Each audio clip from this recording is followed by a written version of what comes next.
The dean of the School of Business was there, Dr. Shirley Teeter, God rest her soul.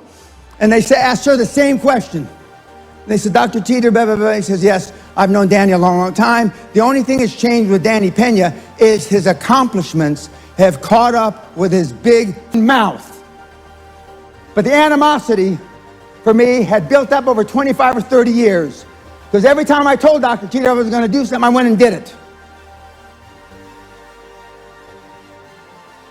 I created more wealth than my whole university alumni since the beginning of the first day that school started.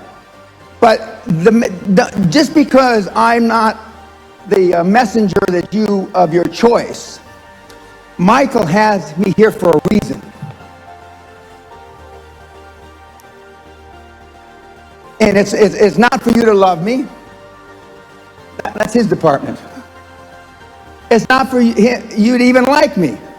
That's his department. If I can change 5, 10, 6, 8, 3 people in the audience to go out and create generational wealth for them to change the world and make it a better place, then I was successful. But most of you will not do that because you don't want to make the sacrifices that I've made. And just as freedom isn't free, and I'm a veteran, freedom's not free, well, wealth doesn't come for free either. And the good that you may be able to do with that wealth generation doesn't come for free. We have now become comfortable being uncomfortable. And the difference between the high-performance people that I'm going to talk about in the next few minutes is they have lived a life of stretching their comfort zone.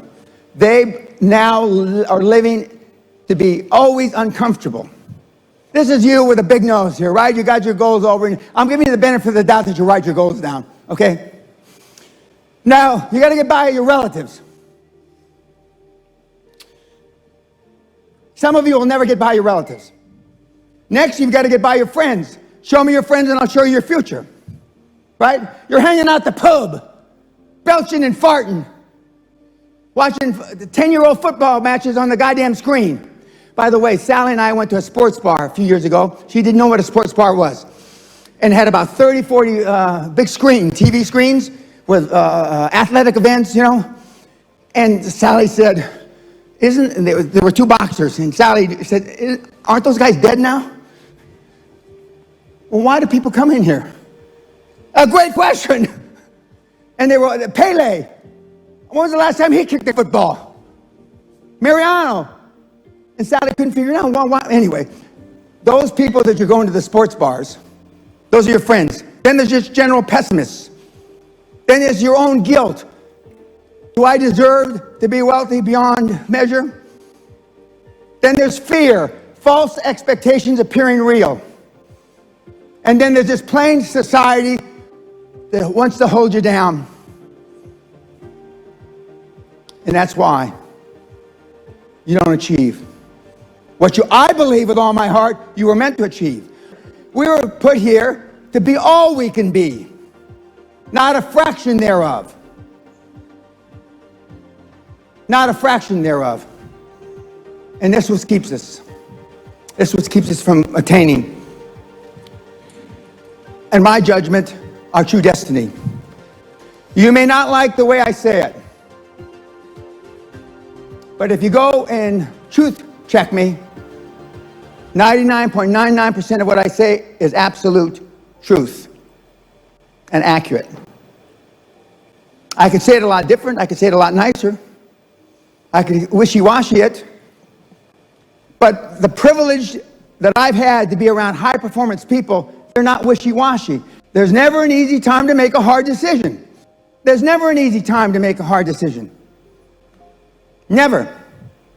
Napoleon Hill was a bum, but he did write the book with Carnegie, or about Carnegie. Now, just think about it. Why would a 19-year-old journalist spend a weekend with a dirty old man on Nob Hill in San Francisco?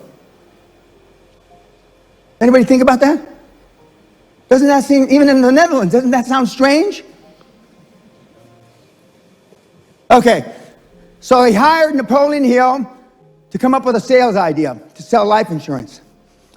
Supposedly as theory. And the reason I know this is because W. Clement Stone told me in this ear, because I was trying to have a meeting with him. He kept getting sick. Then his house burned down in Chicago, and I never got to meet him in person, so I only got to talk to him on the phone. About 2001, 2002. And he died at 101 or 102. And he said, all of a sudden, and he said, I can't really remember, Mr. Pena, because it was a long time ago. If Napoleon Hill came up with the idea, or I came up with the idea, we need something that cannot be measured. Cannot be measured. And they thought. Personal development. You can't measure personal development. It's the greatest scam there ever was. And that's how personal development was born. A scam that you can't measure.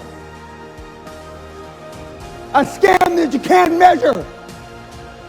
And look at you. And an industry's been built up over the last 40, 50 years because of it. So you go back and you read your PD book. You listen to your podcast. A scam! Some of the Dutch always ask me, is there work-life balance? Jack Welch said it much better than I. There's no such thing as work-life balance. There are work-life choices, and you make them, and they have consequences. There are consequences.